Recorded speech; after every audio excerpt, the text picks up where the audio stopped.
Amém, amém, amém, não é isso? Queridos irmãos e irmãs, muito obrigado pelo convite de estar com vocês aqui.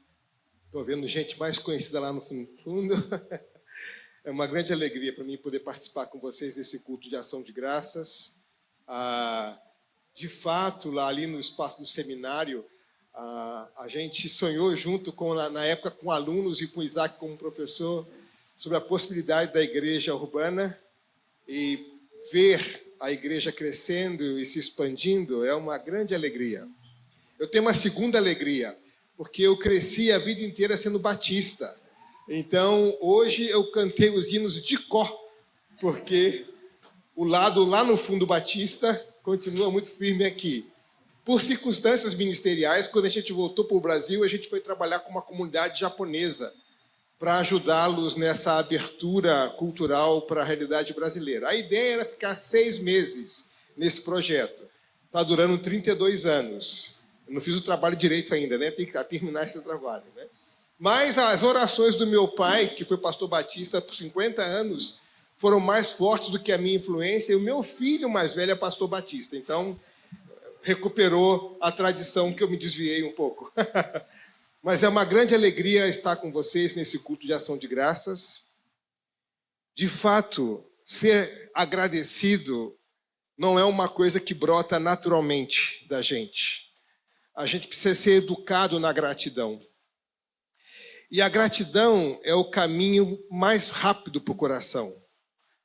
Uma pessoa agradecida toca a nossa vida pela sua expressão de gratidão. Então é muito bonito a gente manter essa tradição de ensinar a igreja a ser agradecida. Às vezes o dia a dia passa tão rápido o dia e a gente não se recorda de que devemos ser agradecidos, né? A gente dá por sentado que o ar que nós respiramos é uma coisa automática, que o alimento vem automaticamente, e esquece da provisão de Deus em cada detalhe, né? No caminho para cá, o motorista do Uber olhou para minha cara e falou assim: o senhor é reverendo? Eu falei, pode chamar de pastor, né? Ele disse, não, porque o senhor com essa roupa deve ser reverendo. Eu falei, e você quer conversar comigo como reverendo? Quero. E ele veio pregando lá de casa até aqui, foi uma maravilha. Então, eu já estou pregado por hoje, então foi muito bom.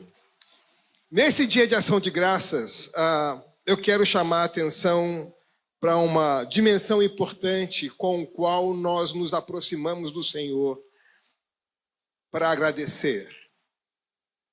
Como eu falei para vocês, essa é uma boa tradição.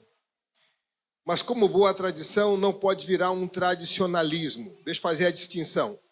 Vocês já devem ter lido sobre isso. Tradição é a fé viva dos mortos. Tradicionalismo é a fé morta dos vivos. Então, uma boa tradição é aquilo que nós herdamos da história da igreja. Um credo do século III, uma confissão, um texto do primeiro século, enfim. Essa fé viva da igreja que vem respondendo à ação do Espírito em obediência, reconhecendo o Senhor em gratidão, agindo em missão com gratidão. Então, nós celebramos nessa linha histórica essa fé viva que vem acompanhando a igreja a vida inteira. Mas não pode virar um tradicionalismo, onde se torna simplesmente uma regra, uma prática desconectada da vida, uma fé morta de vivos. Portanto, é fundamental que a gente preserve o nosso coração, porque é exatamente isso que Deus olha quando nos aproximamos dele. Deus não se deixa levar pela beleza da nossa voz, Deus não se deixa levar pela organização da nossa liturgia. Deus está preocupado com a condição do nosso coração, a maneira como o nosso coração chega diante do Senhor para adorá-lo, para apresentar ao Senhor a nossa gratidão. Eu quero convidá-los então a que abram as suas Bíblias ou os seus celulares, porque hoje em dia a Bíblia ganhou contornos tecnológicos. No livro de Gênesis, no capítulo 4, os primeiros 8 versículos desse capítulo, e eu quero conversar com vocês hoje nesse culto de gratidão sobre a integridade do coração, a condição do coração. e de como a condição do nosso coração no culto de ação de graças ao Senhor interfere na nossa ética. Então, vou trazer aqui a conclusão do sermão. Se alguém dormir, já vai entender a conclusão, tá bom? A nossa adoração tem implicações éticas. Se nós falhamos no altar, nós iremos falhar na vida. Toda a nossa adoração tem implicações éticas. A condição do nosso coração interfere no nosso testemunho, no nosso compromisso, na maneira como a gente vive a nossa vida longe do altar. É essa história que nós vamos contar para vocês hoje aqui nesses primeiros 8 versículos. Diz assim o texto bíblico: Adão teve relações com Eva, sua mulher, e ela engravidou e deu à luz Caim.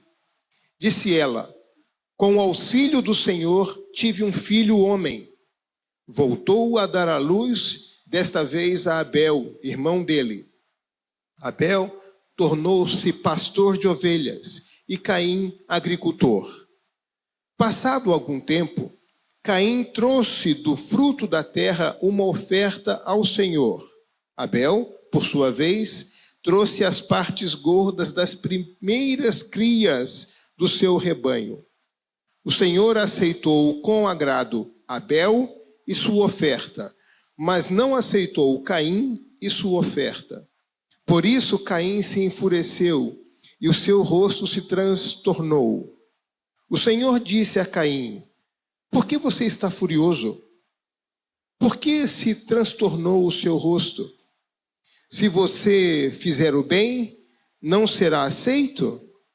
Mas se não o fizer, saiba que o pecado o ameaça à porta. Ele deseja conquistá-lo, mas você deve dominá-lo. Disse, porém, Caim a seu irmão Abel: vamos para o campo. Quando estavam lá, Caim atacou o seu irmão Abel e o matou. Uma falha no altar tem implicações na vida social. Quando falhamos no altar, falhamos na vida. Quando falhamos na adoração, falhamos no testemunho. Na igreja que eu cresci, uma igreja batista no Meia, no Rio de Janeiro, o pastor, uma vez por mês, fazia um culto dirigido às crianças. Então, as crianças ficavam na primeira parte do culto, do templo, e todos os adultos para trás, e os adolescentes como eu, lá em cima, na galeria. E ele fazia um sermão muito ilustrativo. De todos os sermões que ele fez, eu só me lembro dos sermões que ele fez para as crianças. E vocês vão entender por quê. Um domingo de ações de graças, ele pegou uma cesta de maçãs e deu maçãs para as crianças que estavam sentadas na primeira fileira. E pediu que as crianças dessem 2, 3 mordidas. As crianças adoraram um culto com maçãs. E depois de 2, 3 mordidas, ele fez o seguinte: agora, crianças, passem para a cadeira de trás. E ele deu a maçã. As crianças deram a maçã para quem estava atrás. E ele disse agora, crianças de trás, podem comer a maçã. E as crianças que estavam atrás... E a pergunta que ele fez foi: o que é que nós damos por gratidão ao Senhor? O que é que nós entregamos ao Senhor por gratidão? Uma maçã inteira ou uma maçã já mordida, alguns pedaços? Depois, para frente do sermão, eu já esqueci tudo que ele disse, mas a ilustração da abertura eu nunca esqueci. Então, o que é que nós trazemos ao Senhor nesse culto de gratidão? Quem define a forma como me aproximo do Senhor? Será que basta estar presencialmente, fisicamente falando? Mas o que diz respeito à motivação do nosso coração? O que significa adorar o Senhor em gratidão, em espírito e verdade, como nos diz João? Nós não podemos nos esquecer de algumas coisas. A primeira coisa que nós aprendemos em Samuel 16:7, quando Davi é escolhido rei, lembra? Samuel vai à casa de Jessé e Jessé então começa um desfile de filhos. Quando ele vê passar Eliabe, que era alto e formoso, parecido com Saul, Samuel pensa que era esse o escolhido. E ele, antes de dizer que ele era o escolhido, o Senhor faz com que Samuel se contenha e pergunta a Jessé se não tem mais nenhum filho. Então, ele fala, eu tenho um filho caçula, Davi, e traz Davi. E naquele texto, a gente aprende em Samuel 16:7, a afirmação, porque Deus não olha a aparência, Deus só olha o coração. Deus não vê como o homem vê. O homem só vê a aparência, mas Deus olha o coração da gente. Então, a primeira coisa importante é esquecer que esse mesmo Deus que olhou para o coração de Davi é o Deus a quem nós apresentamos nossa gratidão. Que quando nós chegamos aqui, a preocupação de Deus é de olhar a condição do nosso coração. Como é que o nosso coração se aproxima do Senhor para apresentar ao Senhor o louvor e a gratidão que só a Ele é devido. Essa é a primeira tese que nós não podemos esquecer.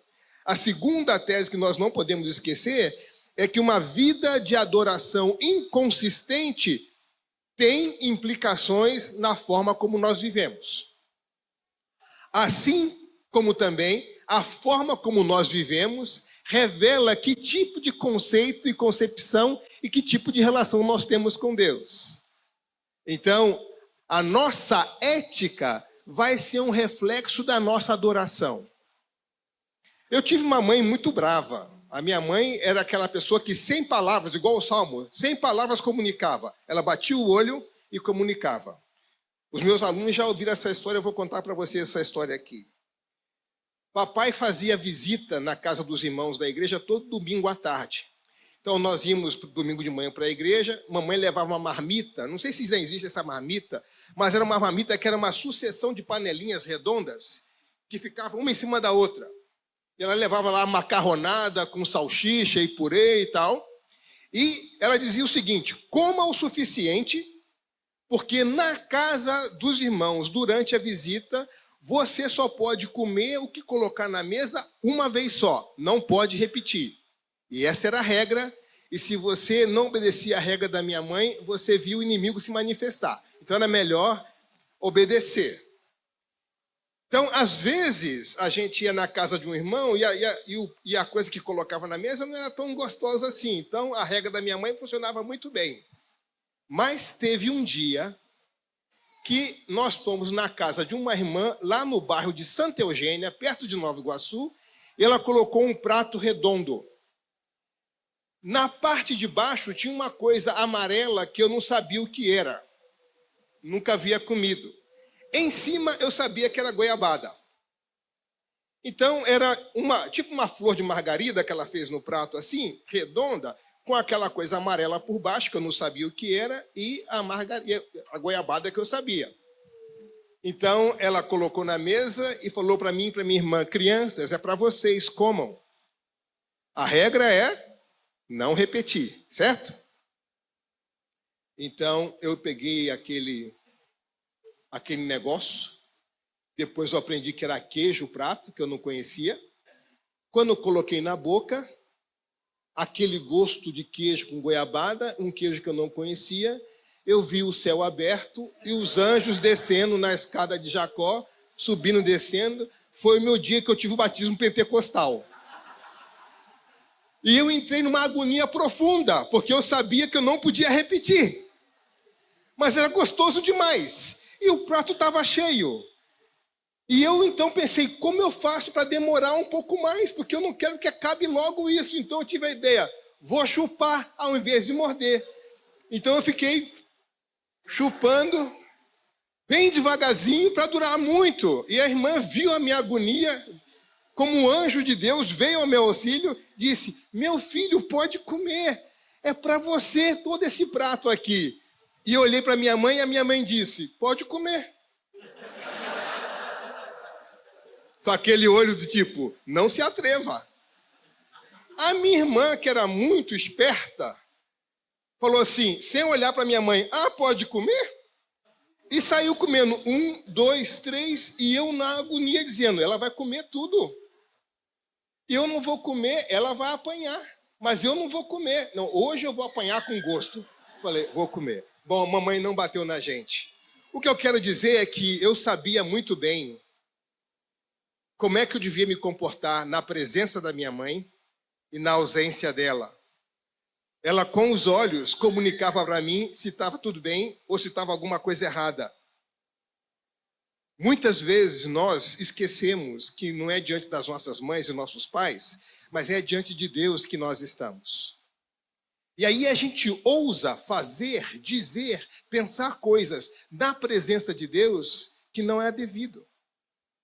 Então, a consciência que nós temos de Deus, da presença de Deus, vai interferir na maneira como nós vivemos a nossa vida.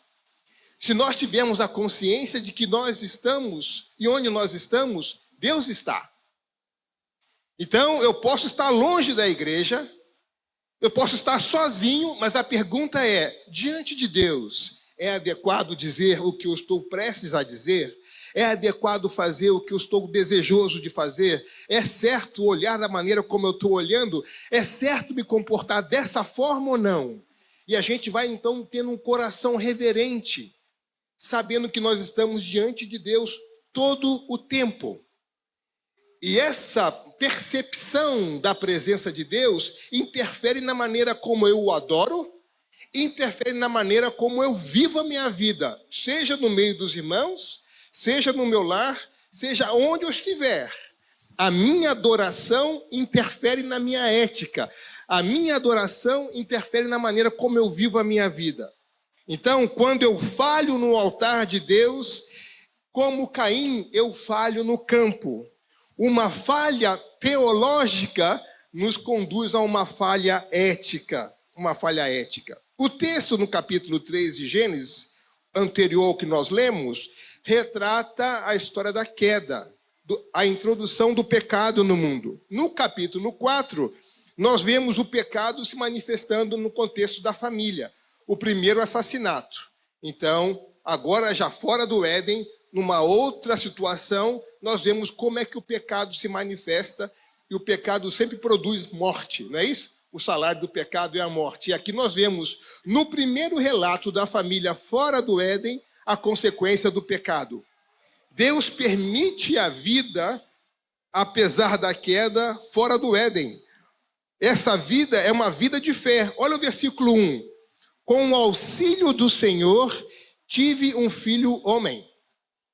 Eva reconhece, fora do Éden, que essa vida fora do jardim é uma vida de fé, e ela reconhece que foi com o auxílio do Senhor que ela se tornou mãe de Caim. Seria uma afirmação de orgulho, uma afirmação de suficiência? O que seria aqui? Bom, nós temos esse mesmo capítulo 4, no versículo 26, essa referência de que, nessa época, com Sete e Enos, começou-se a invocar o Senhor. Então, essa vida fora do Éden é uma vida de fé, onde Eva reconhece que foi com a ajuda do Senhor que ela se tornou mãe. O que é que nós temos, então, nesse relato aqui, que nós lemos?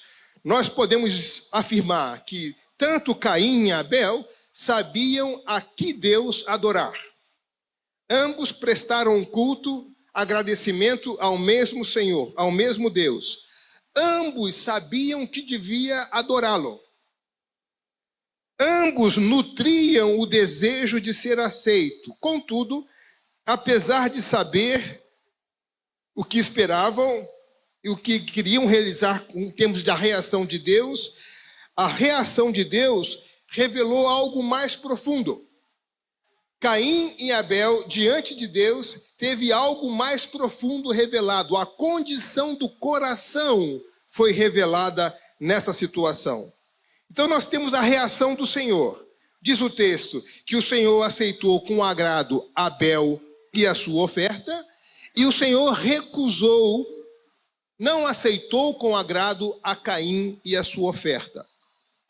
Então, nós temos no Antigo Testamento a oferta, a gratidão, como um tributo, onde um ser inferior oferece ao ser superior a sua gratidão, a sua oferta. 1 Reis 4:21 fala sobre isso, sobre as ofertas e tributos que os povos apresentavam ao rei Salomão, que era rei naquela região.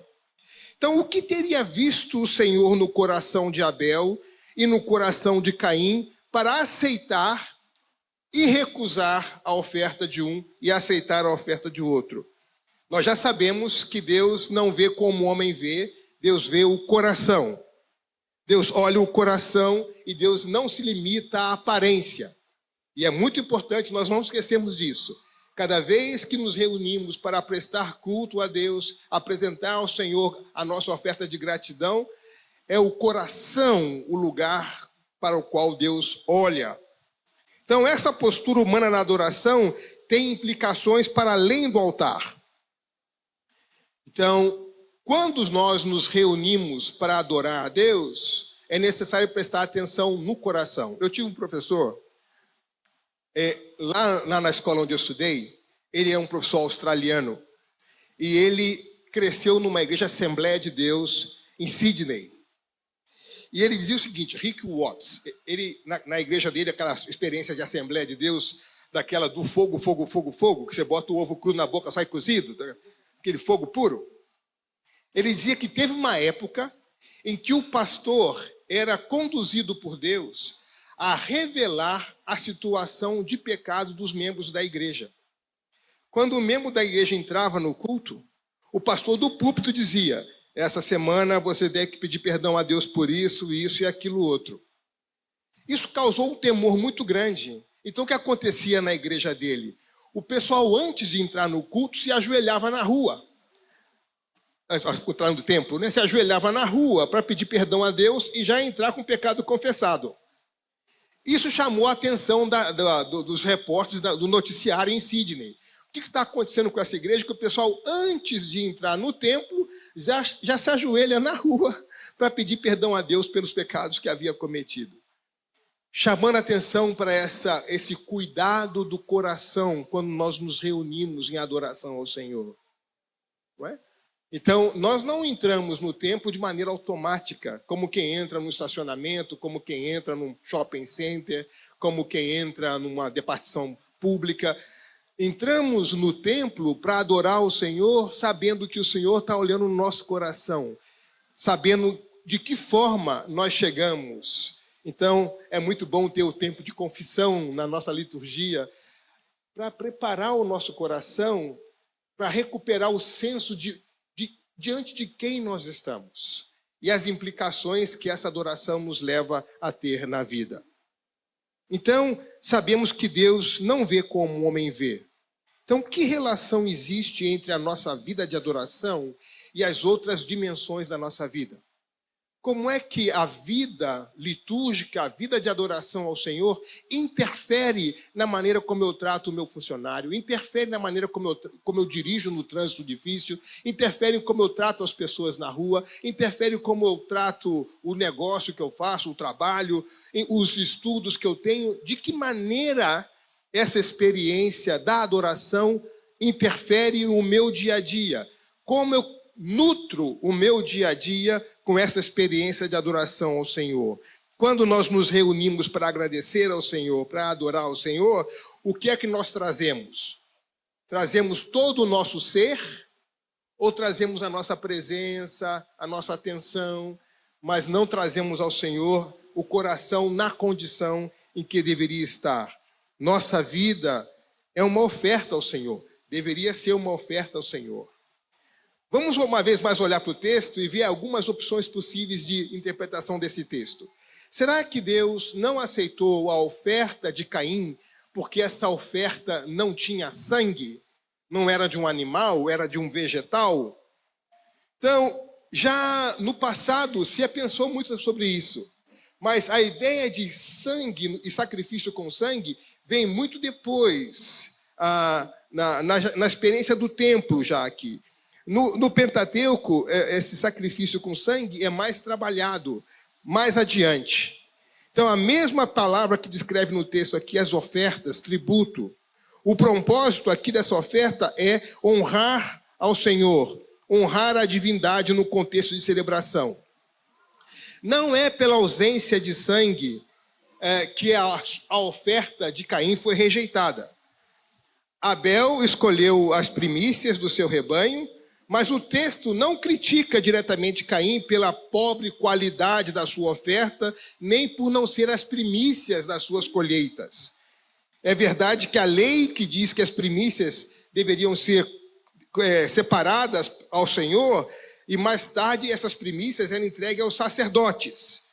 Então, mas não eram somente as primícias que poderiam ser ofertadas. E em Neemias 10, 37, nós vemos que essas ofertas vão muito além das primícias.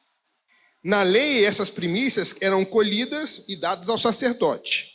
Então, nós temos aqui uma referência textual importante. No versículo 7, diz que, de alguma forma, ele não fazia o que era certo diante do Senhor. Então, no Novo Testamento, em 1 João 3, 11 e 12, nós temos uma explicação de como João explica essa situação.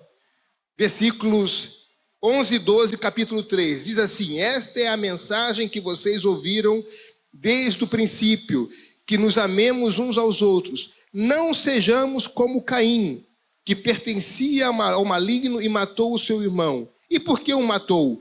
Porque suas obras eram más e a de seu irmão eram justas.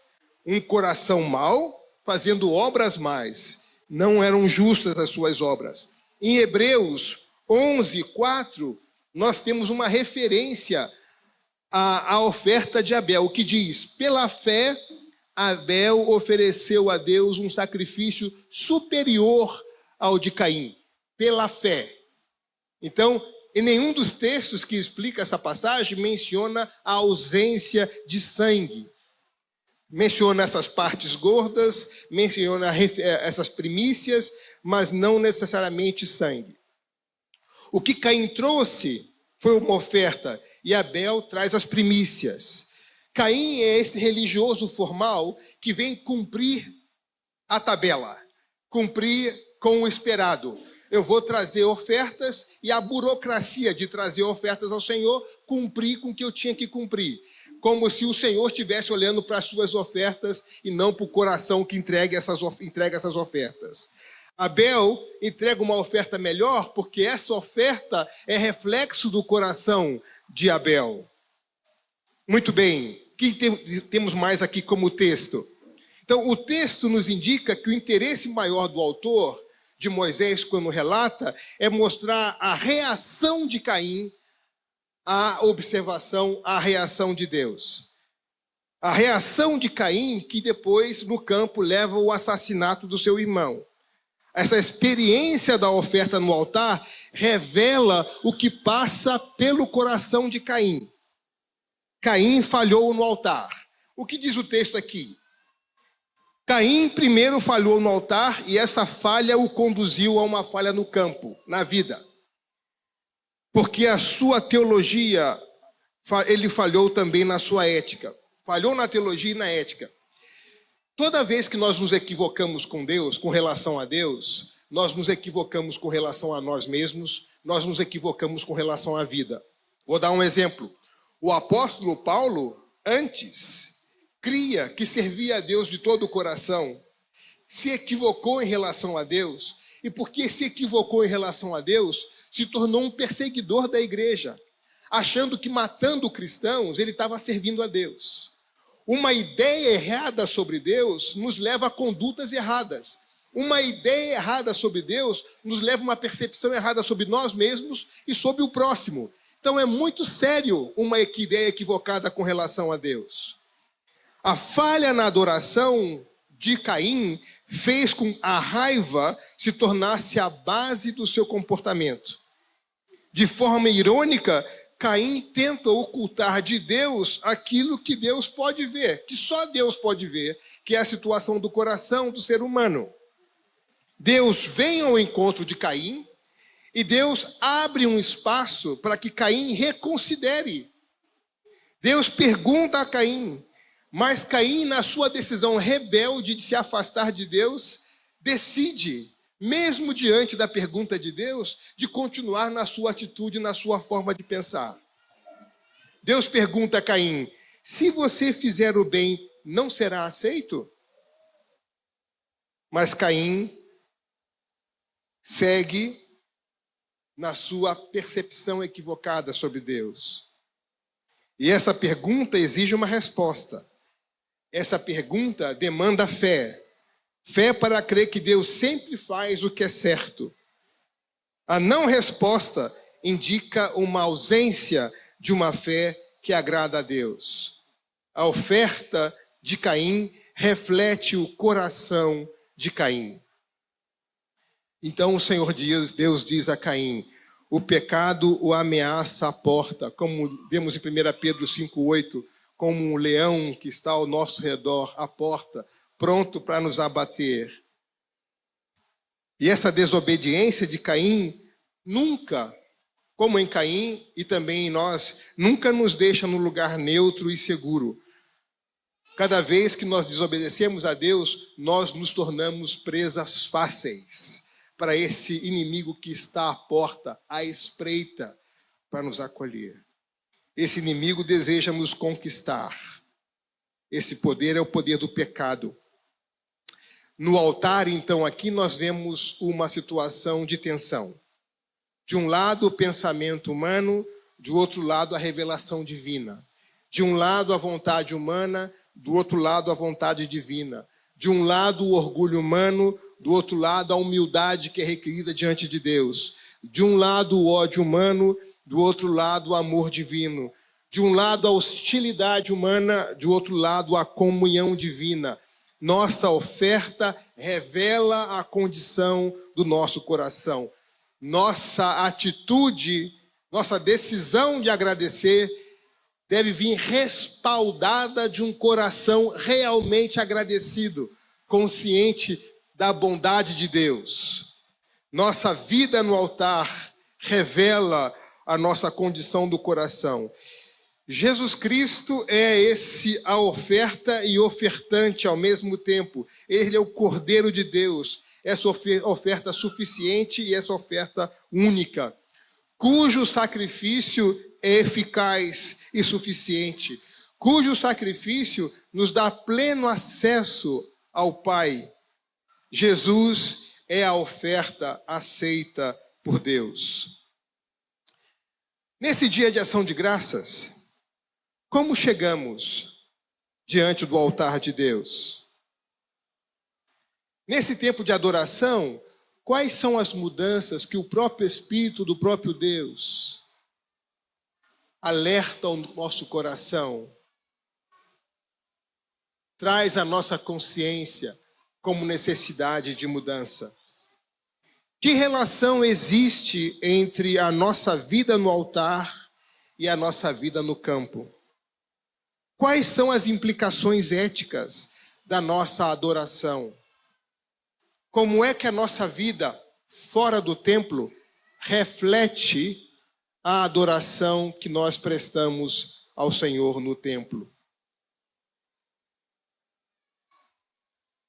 Será que, voltando aqui à experiência da maçã mordida, não é? Será que nós entregamos para o Senhor todo o nosso ser, com as suas luzes e as suas sombras, crendo na suficiência de Jesus Cristo, crendo na intercessão de Jesus, do Espírito, crendo fielmente no amor do Pai que nos aceita e nos transforma? Ou será que nós, ao chegarmos até aqui, buscamos apenas confirmação para aquelas ideias que nós já temos estabelecidas, mas desconectamos a nossa vida de adoração, nossa vida de gratidão, para a vida como nós vivemos no lar, para a maneira como nós tratamos nosso filho, o nosso cônjuge, o nosso vizinho? Somos uma oferta todo o tempo? Ou somos uma oferta com prazo de validade? Um lugar específico, um momento específico, mas que essa gratidão não se manifesta na nossa forma de agir. O que nós vimos aqui, então, que causa a rejeição da oferta e de Caim, é que a oferta de Caim revelava o coração de Caim. Mas Deus, na sua graça, deu a oportunidade para que Caim pudesse rever a sua forma de pensar, reconsiderar o seu coração.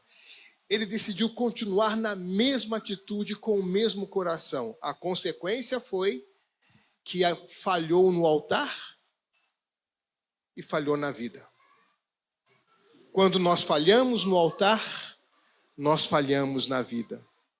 Nossa adoração tem profundas implicações éticas. Nossa adoração nos leva a produzir e a comprometer-se com a vida, a plena vida, seja em que área da nossa vida isso se aplica. Então a gente não pode esquecer dessa correlação que existe entre a nossa gratidão apresentada em forma de culto ao Senhor e a forma como nós vivemos lá fora. Se há uma desconexão, se a vida de adoração não corresponde à nossa vida lá fora, essa vida que vivemos lá fora revela a condição da adoração do nosso coração. Revela o contrário, pelas consequências. Ela mostra para a gente que nós talvez, como Caim, mantemos o nosso compromisso com as nossas ideias e formas de pensar e não nos permitirmos ser transformados pelo Senhor enquanto adoramos ao Senhor. Que Deus abençoe vocês. Que nesse culto de gratidão ao Senhor, seja a sua vida a sua oferta ao Senhor. De tal forma que a sua vida fora daqui seja um reflexo da adoração prestada aqui. De tal maneira que as pessoas que os conheçam, que ande com vocês, que trabalhe com vocês, possa perceber no rosto de vocês por onde vocês têm andado, diante de quem vocês têm se ajoelhado, a palavra de quem vocês têm crido, quem tem sido o Senhor da sua vida. Guarulhos precisa de um povo com o rosto brilhante. Esse rosto que conhece a graça de Deus. E porque conhece a graça de Deus, a esperança do Senhor, sai como pequeno luzeiro, mostrando e revelando na presença de quem você esteve. Deus nos abençoe. Posso orar?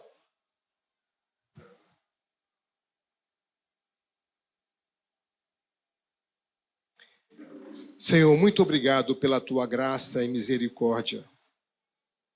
Muito obrigado por Jesus, por essa obra magnífica de amor realizada na cruz. Muito obrigado pela presença do teu Santo Espírito. Muito obrigado pela dádiva da tua palavra. Muito obrigado porque o Senhor não nos deixou só. Muito obrigado porque o Senhor olha para o nosso coração, mas olha com misericórdia. Nós pedimos ao Senhor que essa nossa experiência de adorar ao Senhor transforme o nosso coração e a nossa vida naquilo que o Senhor espera. E que possamos, pela tua misericórdia e graça, sermos emissários, embaixadores dessa reconciliação, dessa obra feita por Jesus em nós e agora através de nós, quando saímos em obediência ao Senhor. Recebe, Senhor, nossa profunda gratidão e o nosso reconhecimento pela obra magnífica de Jesus na cruz. Oramos assim, agradecidos ao Senhor por Jesus. Amém.